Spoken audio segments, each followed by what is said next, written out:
Let me explain something about that. When you connect power in an engine, you have an engine or generator.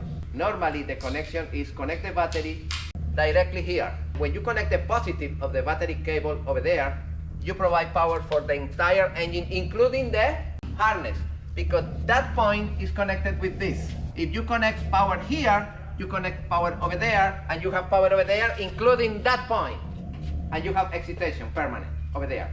This is why in the positive terminal of any harness, you have one big cable and other 2 or 3 small rods.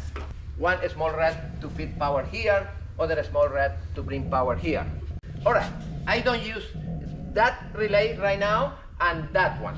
I want to use it, both of them. And I am going to use it, both of them, in 2 different ways. One with that switch normally closed, like this, and other one with that push button normally open. The most common is that the stop push button is normally closed.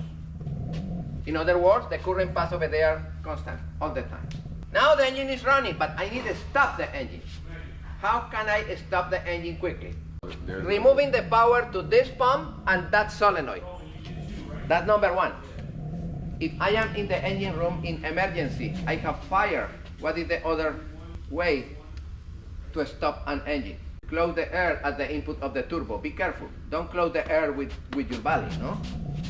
With a piece of wood or with a piece, yeah? You need to cover that area. You need to remove the air filter and close that section. That's clear, guys? All right. I need to stop. And I want to use that relay. How can I use the relay? Who can explain me? Correct. I am going to interrupt the purple cable over there, and I am going to send the purple cable like the input of the stop relay.